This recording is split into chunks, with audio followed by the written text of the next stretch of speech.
Our mandate in this series is to introduce to the museum's audiences the world's finest landscape architects, and Kathryn is fully that.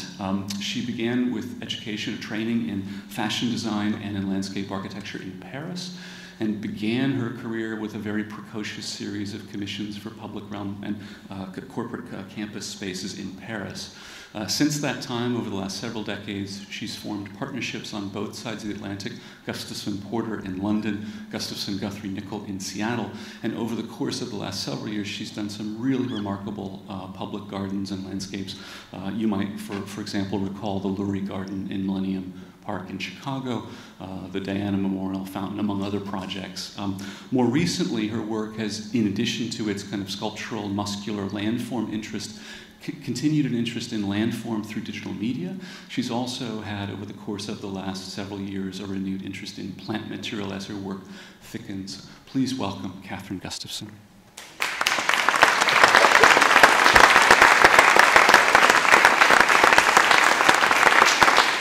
I was really wondering what to do about this lecture because you seem to be an unusual audience. Often I lecture at schools. And at schools, everybody's interested in architecture and landscape and knows a whole lot about it. And so I think you're probably a much more diverse group than I'm used to. So what I've done is I've sort of taken some past lectures to sort of explain more how I work and how we work. And then all the projects are some very current projects and a few oldies that everybody loves that I have to always put in. Anyway, it's divided into three different categories. The urban gardens and parks, urban density, how do you get urban density for a livable city? And the third one is out of bounds, and that is the projects you wouldn't expect a landscape architect to do. And so it's pushing those limits. Sky is one of the things I use to define what a landscape architect does. If it has a roof over it, it's architecture. If it doesn't have a roof, it's landscape architecture. So I call it Sky is Mine. It's a really clear way to also describe to people, when you walk out a door, you are in landscape. It's every sidewalk, it's every street, it's every plaza, it's every road.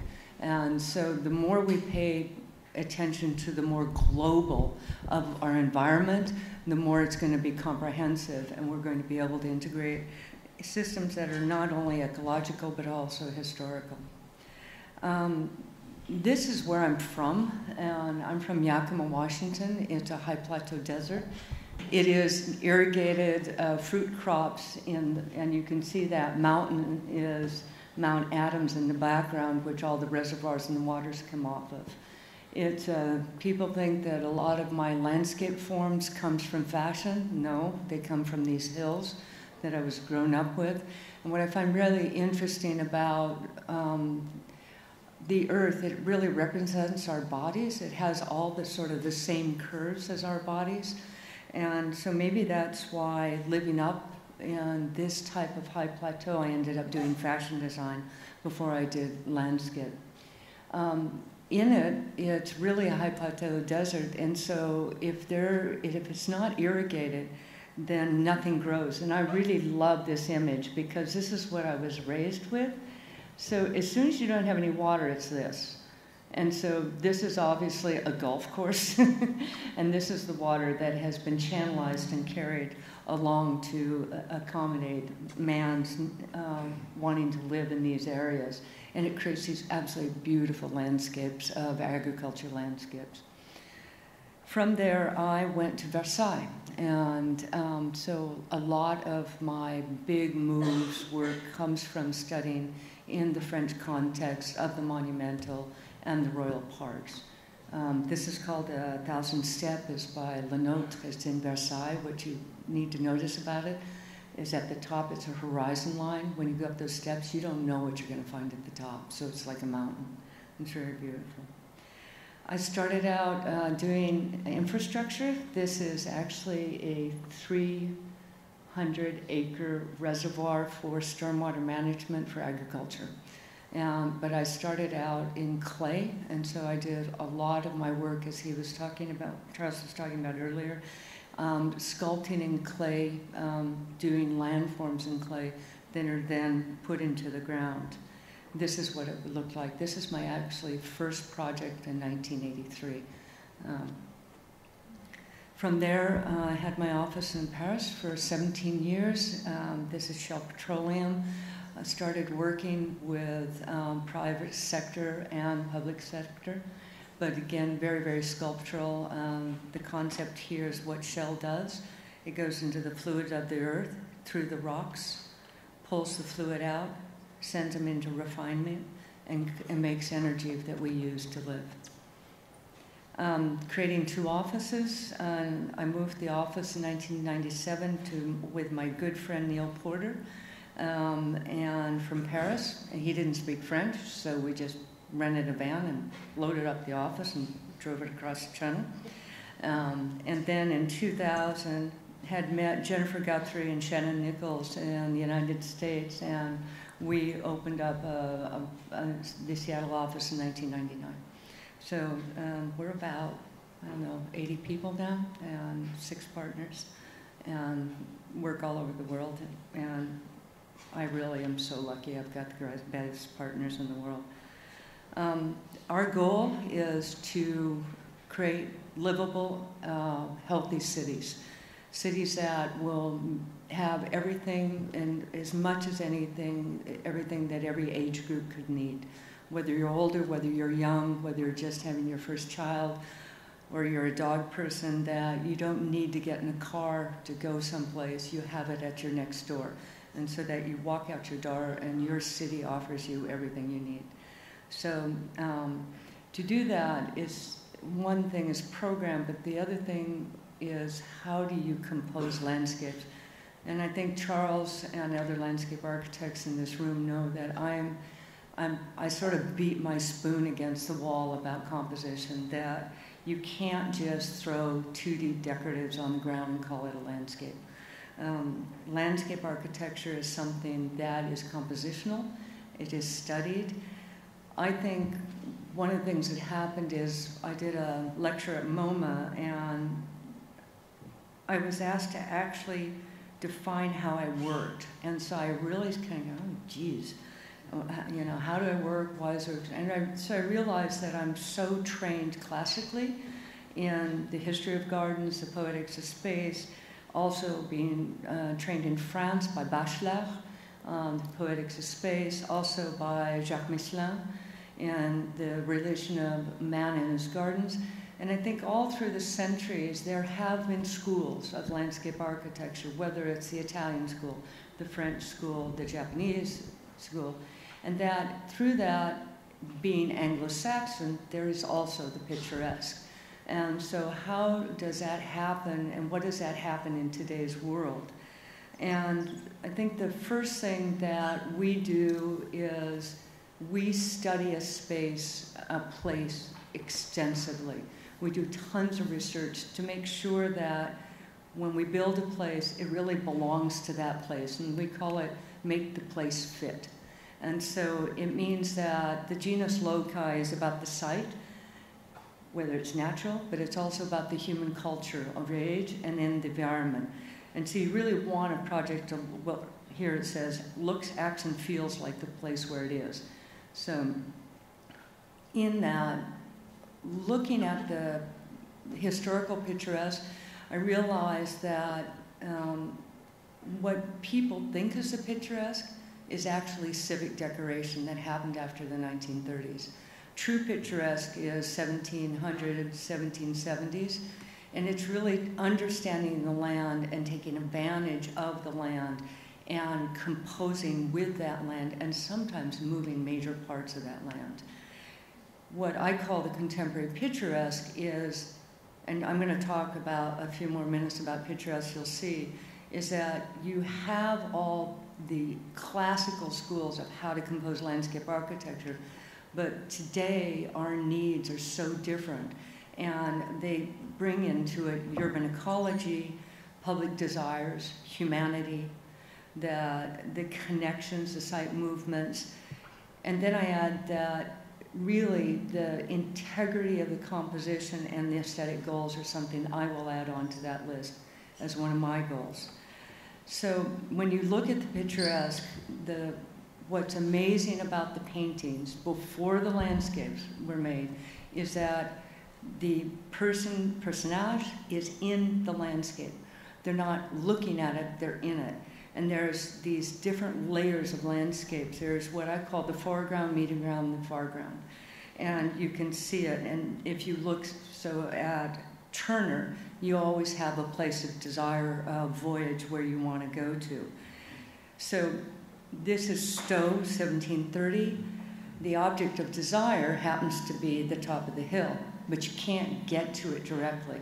Only in monumental and monarchy gardens can you get directly to the object of desire. In the picturesque, you always have to go around to get to the object. There's things about the picturesque where it's this amplification of landscape. So on all these images, our projects are on the left, and there's picturesque paintings on the right to talk about these things. So you'll see in the paintings this amplification of things, and also this journey, what I have talked about in the Turner. A lot of that is about going to heaven. It's about getting into another place as you evolve, and it's a journey into the future. And so I think that journey is really part of the picturesque that's quite interesting, is how that's created. There's also creating views, framing views. There's that variation of scale, foreground, medium ground, foreground. But also the picturesque really uses classical principles. And if you look at the houses like Stowe, you're going to see very classical right next to the house. But then as it reaches out, you go into the bucolic and the rural. And so there's two different scales, but there's two different scales, but there's also this transformation that goes from the classical. You have one of the forefathers of what I call the contemporary picturesque here in Fenway, back Fenway's Park. That is really a stormwater management scheme done in a picturesque way. And it's absolutely beautiful. Also Prospect Park, I would call contemporary picturesque. So what's contemporary is how we expect landscapes to function today. We expect them to be innovative, technical, but also we expect them to restore and preserve. And the big change is we expect nature is now a program. Our populations, our cultures say, I want nature out my front door. I want my kids to see birds. I want to learn about what are the native plants. I want to see how the water would naturally work. And it's not so much as I want to be in it, because you can go out in the forest and be there. I want it at my feet, and I want it as an educational piece. And it's a respite piece also to leave the city and still feel like you're in the country, but you're actually in your city. We want our landscapes to function, to clean water. We want them to help our communities have different events, and we ask them to be flexible so that you can do many different things with them. That's what I call contemporary. So you got contemporary to the picturesque. That is, I think, what we do. So the first example of this I'd like to show is Valencia Park in Spain. I am happy we did the project a couple of years ago. We are breaking ground in 2 months. So it's a major park in Spain. This is really, the park is here, plus a kilometer of this area here is urban planning. The train came straight through here, and you can see how the entire neighborhoods are cut off. What happened in most of Europe is the train station was in the center of the old city, and then the rails, and then the city grew around it. And so you have these incredible blockades between neighborhoods. And this is what it looks like in the center of Valencia. It's quite ugly. And it's a beautiful town. I mean, it has everything to like. You know, it has sunshine, it has food, it has water. It's the fruit basket of the world, of Europe, and so it has this river called the River Turina, and that brings water into here, into what is called an aquiferia, which is this enormous sweetwater aquifer. And that aquifer from the Moors created this irrigation system, which is called the huerta. And the huerta is all this agricultural land, and this is the albufera, the natural sweetwater. When you look at Valencia, it really feeds all of, Valencia, the oranges, it's all the vegetables. And then they have this tradition of pottery, bowls. And so that's my top sketch for the park, was these bowls that, and I realized that the whole park was a bowl, and this little square here is this, and that is a type of house that was used in the huerta to collect the wheat and things in. And it actually is 2 meters lower than the surrounding area. So the entire site is a bowl that goes to this historical center. And so we started looking at what are all the neighborhoods that we want to bring in, and what are the different characters of the neighborhood historically. And so on one side you have the tanners, on the other side you're going to have the people that did all the metal work, and then on another side you have a natural huerta that was in this part of the south area. Excuse me, I'm having a little trouble with my arrow. So from that, this is the first diagram to look at how do you bring that all together, but you do not make it a place that you just go straight through. And so the idea is that every time you look down a path, you look into the park, but not beyond the park. So that, and you can see here, there is a main axis that is from north to south. Excuse me. And so this is where the old train station is, and this is the New South neighborhood, but it's purposely bent so you can't see through it. And everything brings into the center. And at the same time, we want these areas, these bowls to be created. It turns out there's also these yulas, and the yulas are bowls near the albufera, and this is one. So when they get big rains, the bowls fill with water, naturally filter the water down into the aquifer, and it's stored into the aquifer. So we wanted to represent nature in the same way in these bowls that would hold the water, filter the water down, and into different ways of preserving the water for irrigation and fountain works. So we have two types of water. We have what we call natural water and culture water. And so the natural water is stormwater management, is taking all that water, cleaning it, making sure it's good for wildlife. But then there's man. He's got to have fun too, right? And so there's culture water. It's water you play in. It's water you have fun in. And the two slide by each other. And also, what happens is that they create what we call the poles of attraction. So a pole, remember the object you want to go see? Okay, so the object is out there and you go straight to it.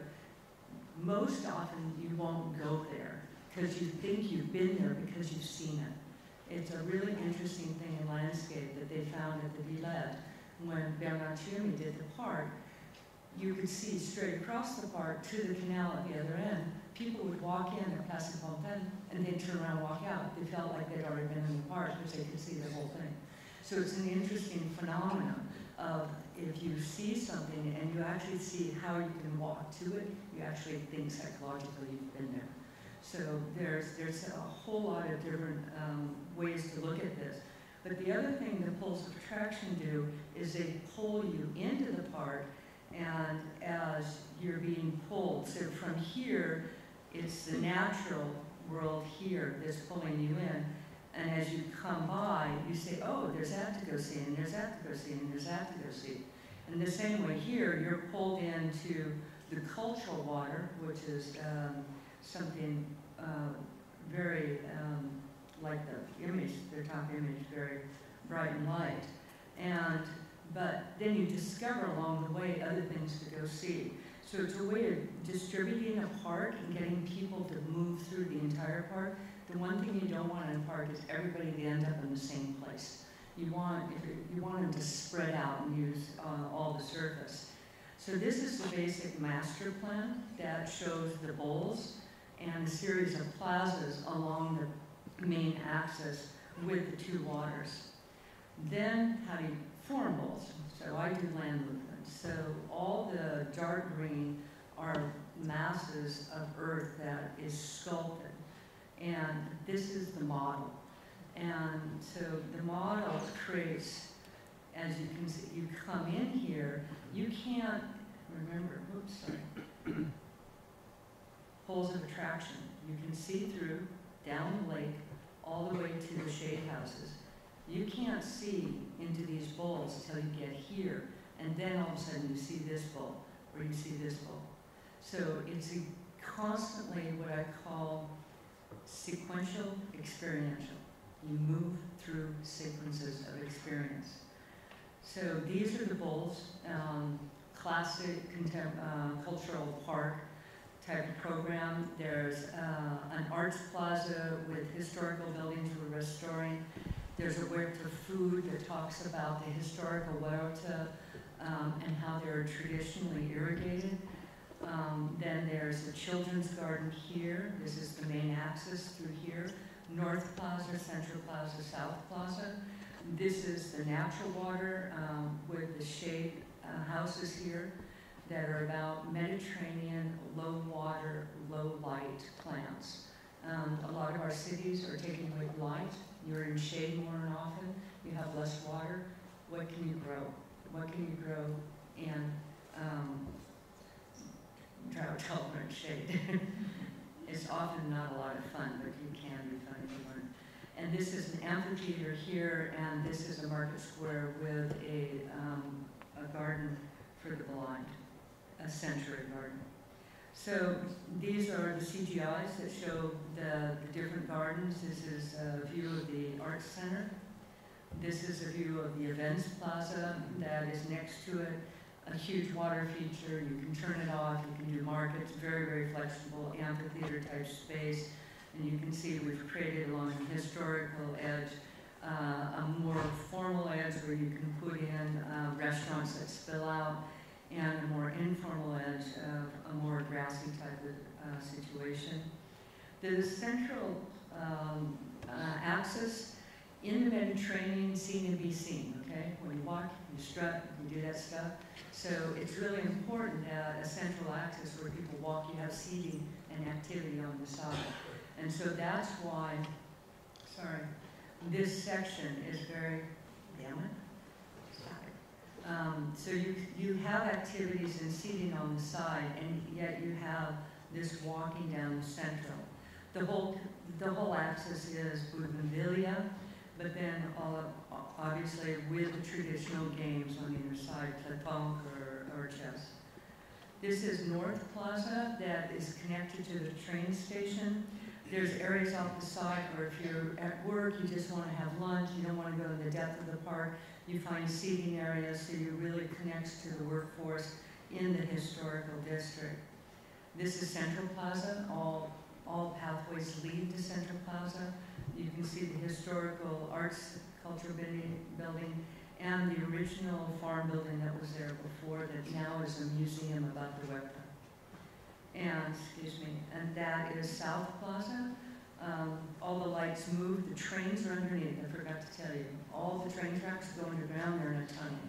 So, and it's phased in 3 phases. So every time a train goes, lights change. This is the natural pool, filters out water, the shade gardens are in the background. And really looked at the native vegetation there, whether it's along the river, the Bufera, lots of willows. This is the amphitheater. That is using meadow grasses and also the native oaks, Cooper-Hewitt, and live oaks. And then this is something I wanted to show you, because then there's this neighborhood at the bottom, and talking about how these cities, we were given the basic layout plan for this. And so those little blue things with little those are apartment buildings. And, I want to make sure, what we've done is divided into what I call mini neighborhoods.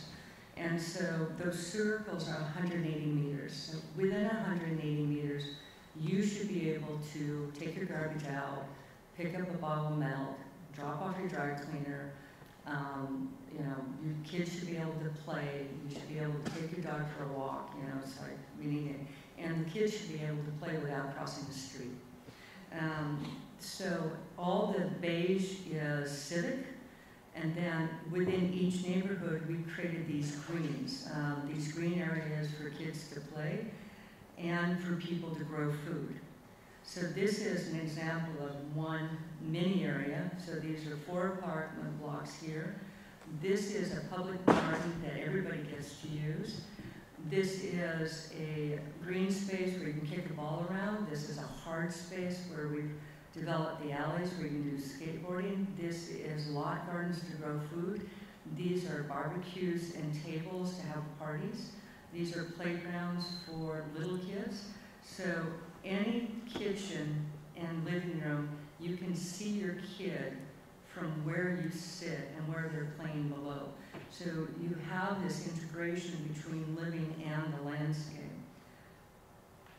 Also, the ecology is not just plants and animals, it's also cultural habitat, that's us.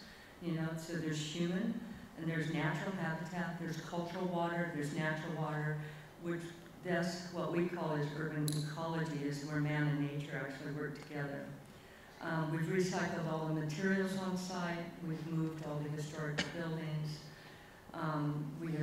This is all our stormwater management, where we're grabbing all the water into all the bowls, recycling it and reusing it, and refitting all the buildings into restaurants, kids areas throughout. We have 9 historical buildings. But it's an exciting project, and I think it's a healthy city project. The dense urban spaces, this is something that is happening in Singapore, and I hope it becomes public policy every place in the world. It's called 100% replacement. I've been working in Singapore for 10 years now. So the basic idea is, if you are a developer and you have a piece of land, you have to replace that entire piece of land with 100% permeable landscape. So you have to build it on the roof, in different tiers. If you occupy any part of that with solid building, you've got to replace it with, and I'll show you how it works.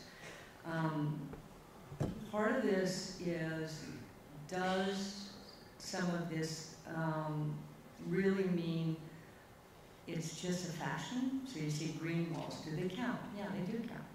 Do they count for 100% replace it? In Singapore, they don't. What is all the different technologies we're using today to make our environment more livable? And one of the things is the green walls. Patrick Blanc does beautiful green walls. I mean, look at all the species and environment in it. Unfortunately, not everybody does green walls as well. And then they become inside of airports, where they look like they've been tapestry, artificially built, you know, they're hydroponic, they take tons of chemicals in. Then there's ones that only have 2 species in them, so they're not even good for vertebrae or animals, and then they die and they become plastic. You know, so I think one of the dangers of green walls is that we're going to have this ubiquitous green wall that is in every city in the world, and we've lost local culture. And so say, okay, if we're going to do 100% for replacement, can we please do it a little bit different than just ambiguous green walls? So we're doing this site right here. This is Singapore, crazy place to live, to work. Sorry, I don't live there. Sometimes I feel like I do. So all of this is gained land here. And this is with Ingenoven Architects. So it's basically 4 buildings. This is office tower, and this is residential, and this is called the Green Heart. and it's totally open to the air, and there's a city park to the side of it. So it's a parcel of land, as you can see, is between this city park here and this one here, and it has a cross-axis composition. So we looked at the natural environment around Singapore, up in the hills, in the flatlands. And this is the basic, all the levels we're building on in that building. So this is what the 100% replacement is about. First floor, second floor, third floor, fourth floor, 14th floor, and actually the roof on top of that. And in it, this is the basic plan that shows all those different floors superimposed on each other. And this is what it looks like. And we are in the ground. We'll be finished next year.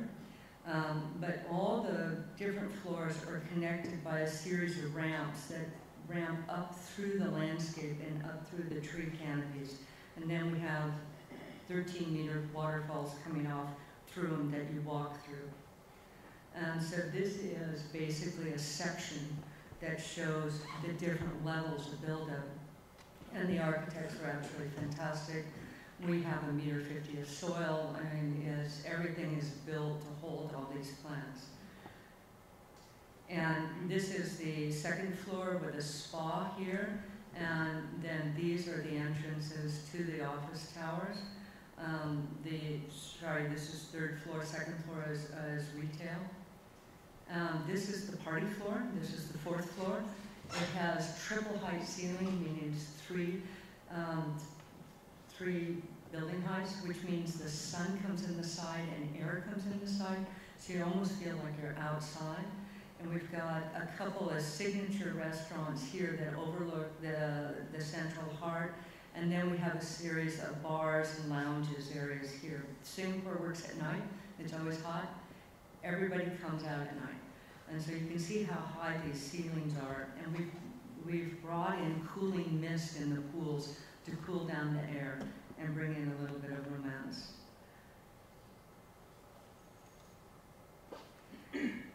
Washington, D.C. So, dense city. This is a project that we did, we finished in last April. It's a private development of 6 city blocks in D.C. It's right in the monumental core. And so it used to be a convention center site. It's right here. And it really unfortunate what they did in the 70s. You know, they just blocked out. They did these mega blocks. And so the first thing we did is we looked at history, and it used to be a much finer grain of scale with alleys. And so we put back the streets that, you know, this is, so just for you who, this is New York. This is I Street here. This is 9th, 10th, and 11th. Then we put the alleys in, and then we added in plazas and parks at those intersections. And the basic program is office, rental apartments, and condo buying apartments, and a hotel. And the Gould parcel is actually office. So the hotel, all of this lower area is done by Shalom Barnes, local DC office, and Fosters and Partners in London. So we recreated the alleys, and we have connections above the alleys, and recreated the streets. All the streets are stormwater. We take all the water off the street and off the sidewalk. So you can see the system of taking the water off the street and treating the water through that. This is what is called Northwest Parks. I don't know why we call it a park. It's really a plaza. Maybe when the trees grow, it's going to feel like a park. But it has these different spaces. A hotel will be over here, so this is sort of like a foyer to the hotel. This is a cross connection, very important, that comes into I Street here. This is a major fountain that was in La Font Plans, was a fountain should be here, exactly at this position. So we did all our research on history. And then we have an events plaza here with a small stage, and we'll have concession here. This is just some of the detailing using marble and granite and CNC cut stone for texture. It's very popular as a place to hang out and for lunch. This is some of the detailing of the stonework. We're sort of fanatics about stone in our offices. But guess what? Somebody took it over for Get Fit on Tuesday at 7 in the morning. So we built into this project this state, and one day this guy, through the web, announced, let's get fit on Tuesday, and people started showing up. And it's great, it works, you know, everybody puts their bags over here on the seating steps. You know, they do an hour exercise and they're gone and back to work. You know. We did all the rooftops, 100% replacement, very dense. We did all the ventilation that came out of all those condos. We treated them all so that they wouldn't interfere with the decks. All the interspaces that crossed, remember that bridge where people were walking across? That's what they were walking across. We did party roofs on all the buildings, designed all the furniture. And then this is Central Plaza, and really worked on the African American community is very large in Washington, D.C., and the G-band quilts is very important, and so really wanted to work with the quilting pattern. And so this is a CGI of what the pattern of the quilt was, and laying down into a multi-use plaza with a fountain that you can turn on and off. But it also has all these seating areas for cafe spill out here, or public people to get a sandwich and eat outside. You can turn off the fountains and have an event. This is early morning. This is a wonderful art piece that changes constantly as a portal entry here. Kids love it. They have a good time. Turn off the water, markets every week. Then at night, really participates to the safety of the area, how you feel when you're walking through that area. The other space is Union Square on Washington, D.C. This is a competition that we won. Whether it will ever be built, we don't know. Write to your congressman. It's this entire site here. And for anybody who did the Washington Mall competitions, you know what a slog it was. I think we were 760 entries, and we were one of the 3 firms for the 3 sites that won. But what a site, right? So this is our proposal. I always think it looks like the White Album somehow from the Beatles. You're going to move through space and walk on water. So the problematic of this is that DC, because of the building code, you can't build above the Capitol Dome, right? So everything is low and blocky, and the streets were set out in a way that it's a really dense city. I absolutely love DC. But one of the great things is it's really mineral, it's really masonry, it's really, but then it has this.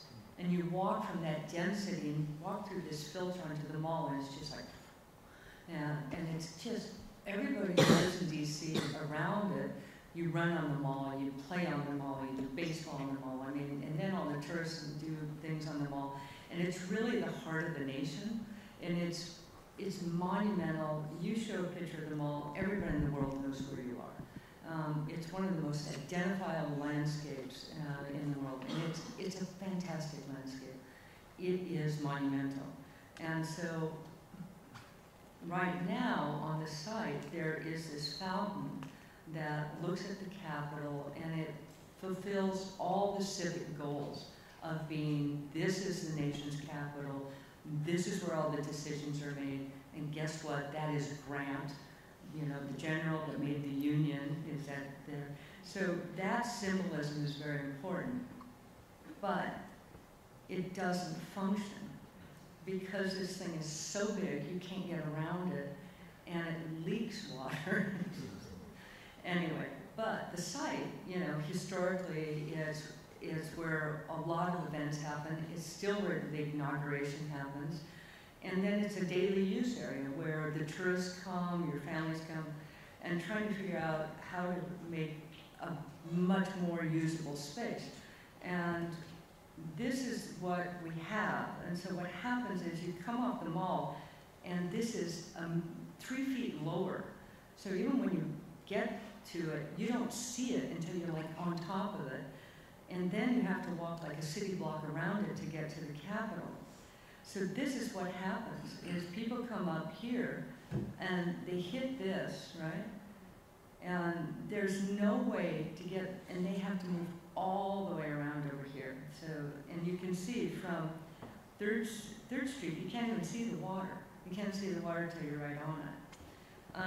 We looked at history about what, what did L'Enfant want in 1791. He wanted a fountain here, he had a canal. This is the Tigers, this was all sort of marshy, and this always was a hill here. Then at one point it turned into botanical gardens, that the purple is botanical with the Capitol here.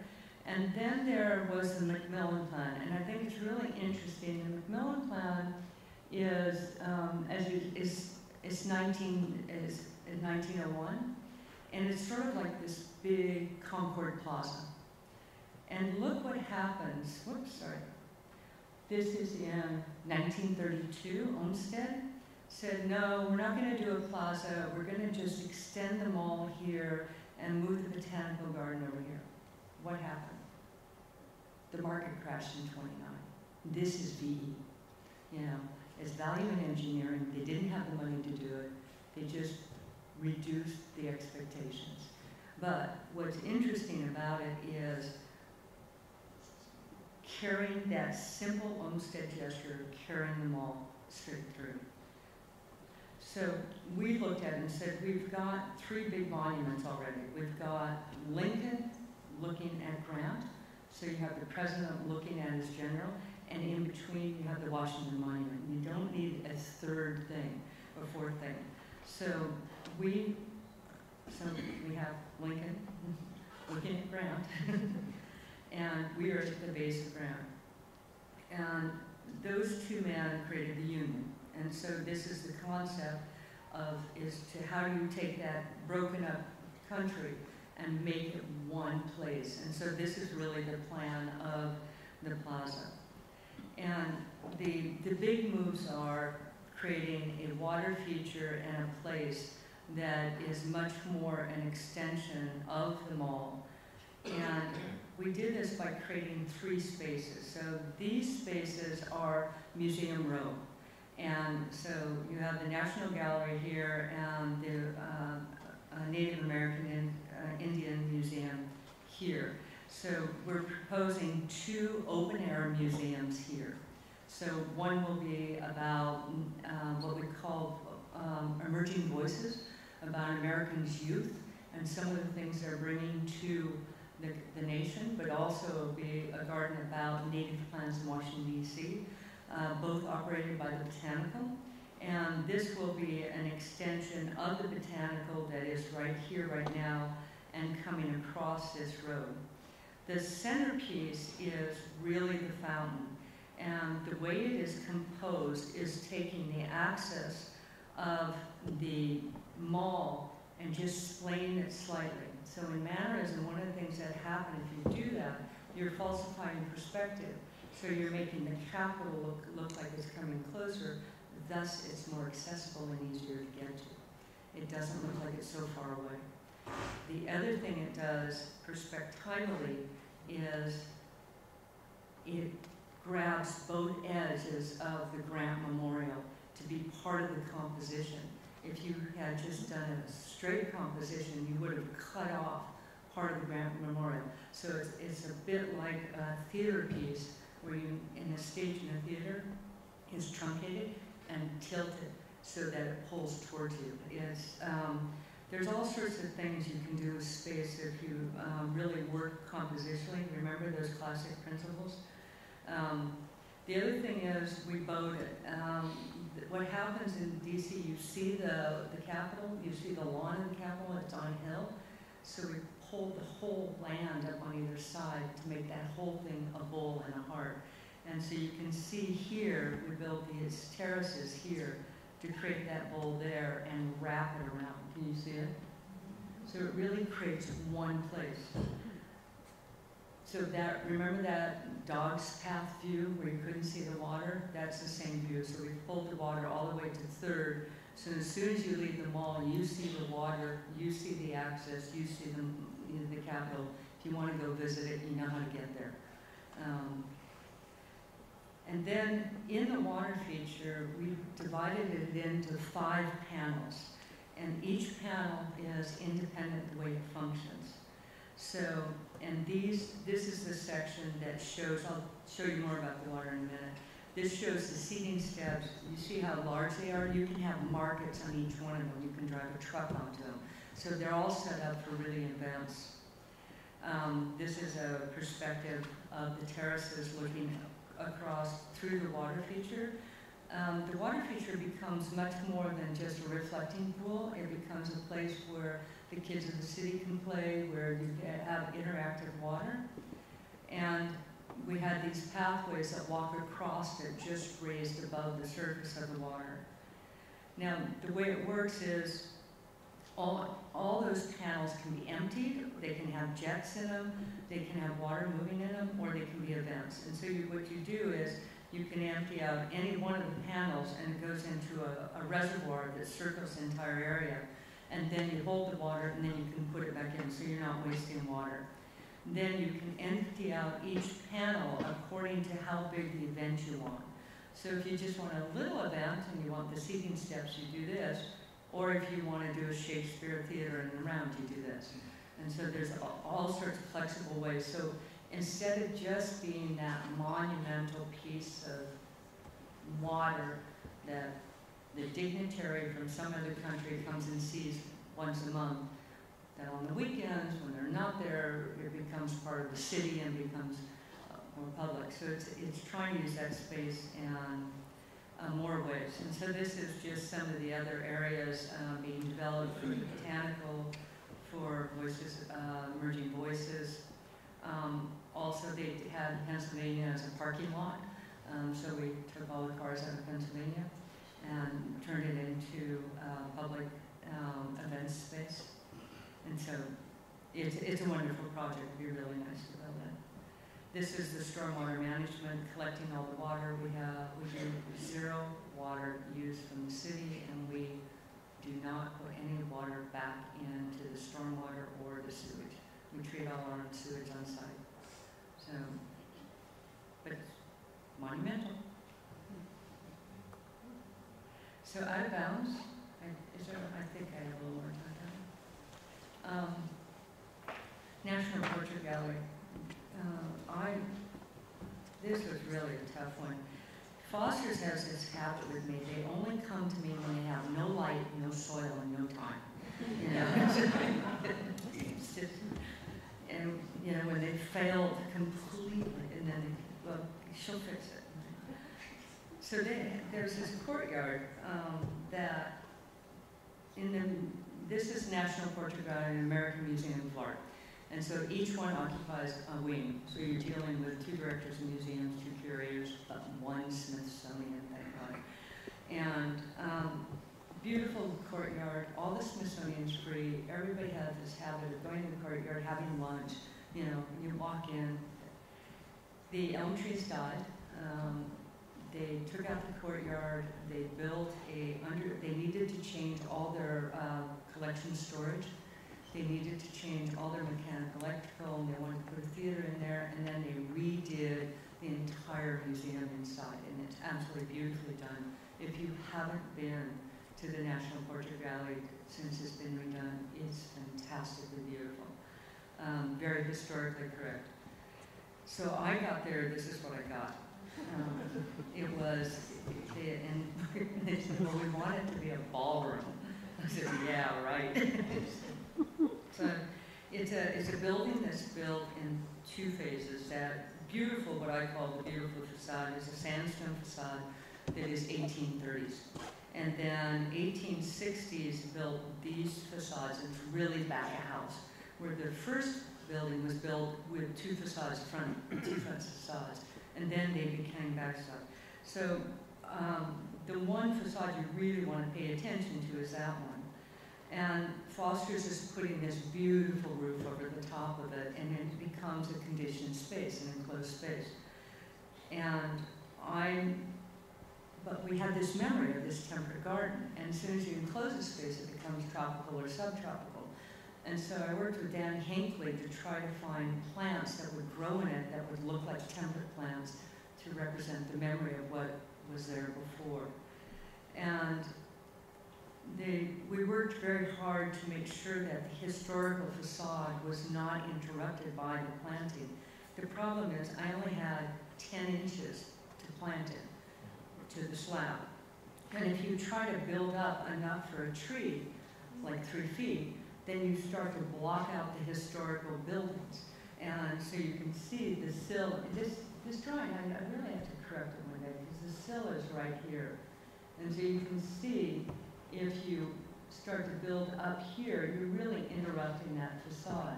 So what we did, there's no wind, right? So what we did is we went wide and shallow. And the Morton Arboretum in Chicago worked with us and said, 85% of your roots are in the top 40 inches. You just got to get them enough earth. And if you don't have any wind, they're not going to fall over, right? So they have not fallen. So one of the problems is also they're changed, through the museum goes this way. So how are you going to get people to use all of this? And I call this empirical amplification. I want to amplify the beautiful facade. Empirically, I want to amplify it. But I want to pull people all the way across to either part. A memorial is not really about the person, it's about your memory of the person. And so you're memorializing the memory. And the memory of her was that she was the first royal that would reach out. And she was the first royal that would let people in. And so I really wanted a space that you went into instead of an object you looked at like a statue, where you were in an environment, and of course in a maternal environment. She's a woman. And so the model you see is my clay model. And it's, there's a 9-foot or 3-meter drop from the top of the site to the bottom. And so it's a ring of granite, and it's 85 yards by 45 yards. So the 45 to here, 85, so water starts here and comes down either side, and created a land movement, a prospect, so you can be over or in or beside. So a lot of different relationships to the fountain. It's paperless. We worked with Baron Gould, who worked on studying different patterns, natural patterns. They turned into topography patterns. From the topography, they turned into 3D files, and then we used CNC stone cutters to create textured stone.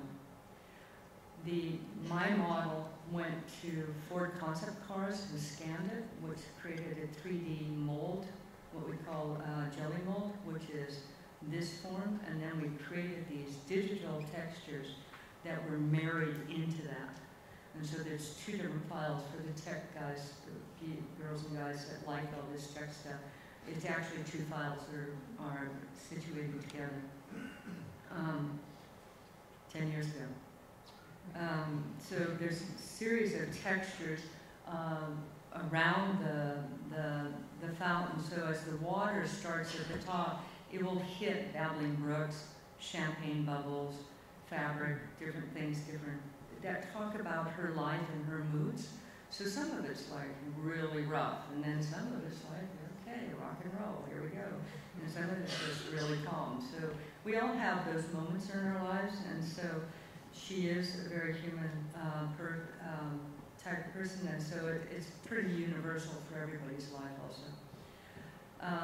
The machines, it was amazing nobody had done this before us, and there's these 3 guys in Ireland that said, oh, we can do it. They had done 3 gargoyles with 1 CNC machine before. And they were all retired, but they still had this huge quarry. And the stone didn't even come from them. It came from Cornwall, and then we shipped it up to them. They bought 5 machines, hired a bunch of young people that knew about computers, and they did it. They cut it. Every head has to be different for every texture. Every piece was put together in 10 meters and in factories to make sure they all fit. These are the textures. By the way, those are solid blocks of stone that are cut into. There is no veneer here. They're 6-sided stones. We have 50% loss on this project in the stone. Yeah, you cannot damage them. So the water turned on. It's really fun. This is that really rough period. Then there's champagne bubbles where air comes through. It's a very, very serene place that the Londoners love. It is constantly has people and kids in it on a hot summer's day. So the road to landscape looks like it's straight, maybe not be. It looks like there's something really dark down there, but it's actually really a beautiful road. So that's my last comment.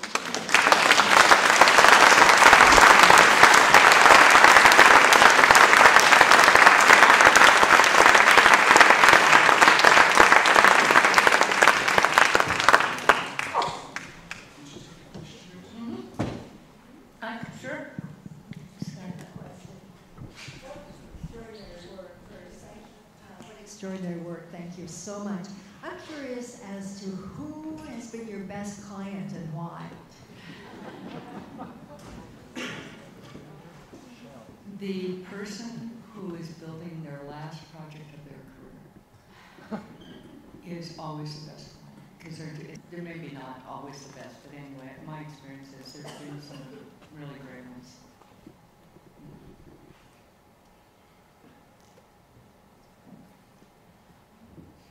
Way up there. I was wondering if you could talk a little bit about the different ways you measure success for your projects. Of course, there are always awards and such, but one of the biggest signs is the people using the business you're making. And I'd be curious about the process you go through once you finish a piece that you're designing, the feedback you get from people, and those sort of surveys you might take after you finish a piece to see if it's truly successful in the ways you want it to be.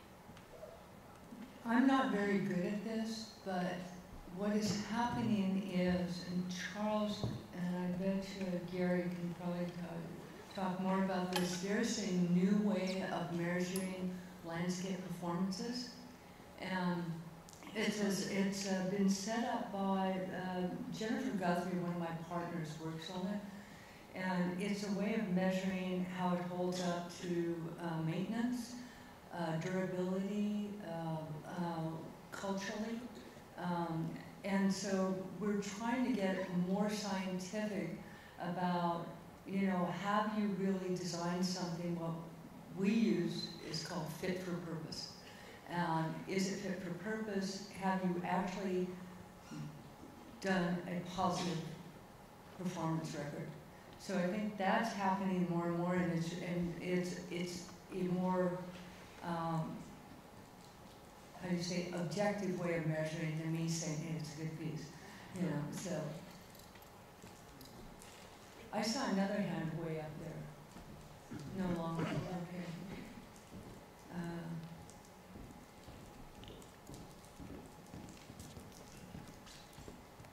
This is great, thank you.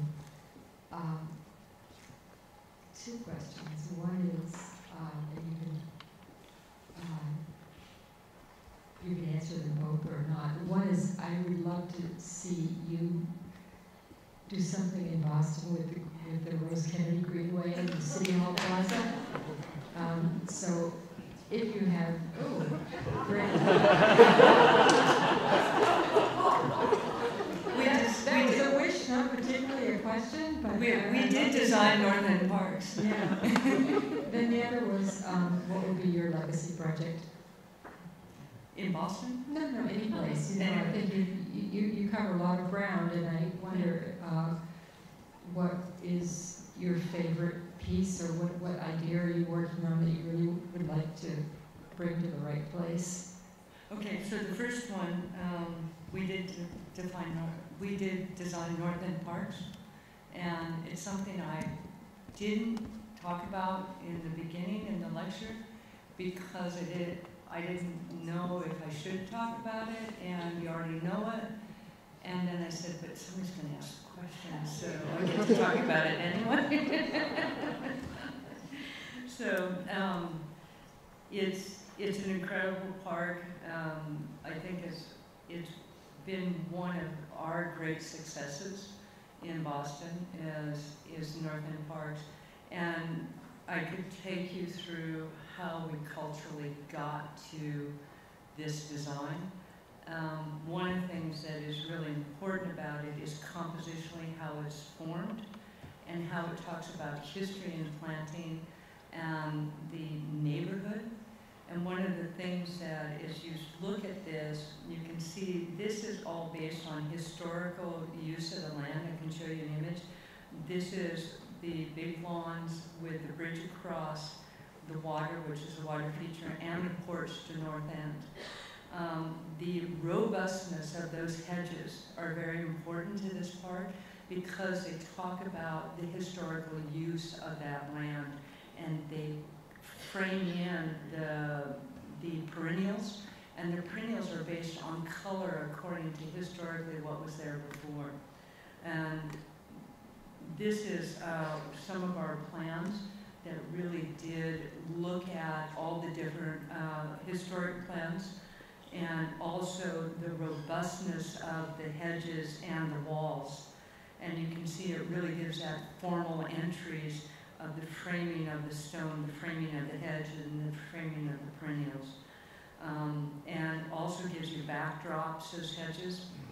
I bring this up because I've been hearing that somebody in Boston wants to rip out all the hedges. So I want you to write to your mayor. Because I think they're really important to the composition. And they really give that formality, which is part of historical Boston. And then they also frame the lawn, and the lawn frames water feature and the porch, which makes the whole piece part of an introduction to North End, but also a frame from North End to the city. And it's good for kids. And that, I promise the last one I'll show you. So, the legacy, I don't know. One of the things I've gotten really interested in is archaeology. And I've been working in archaeology sites, burial and dwelling. And I find it pretty interesting how to explain archaeology and how civilizations have been. So it's something I'm interested in. I'm also very interested in very large parks. As Charles referred to earlier, I've gotten more and more interested in planting, and I would like to do more planting. I think it has helped that I've had a garden now for 15 years, and I've fallen on my face enough that I've learned a lot more about it. So I think that would be something I would really like to do. The other thing we've started to venture into, the office more than me is private work, private gardens.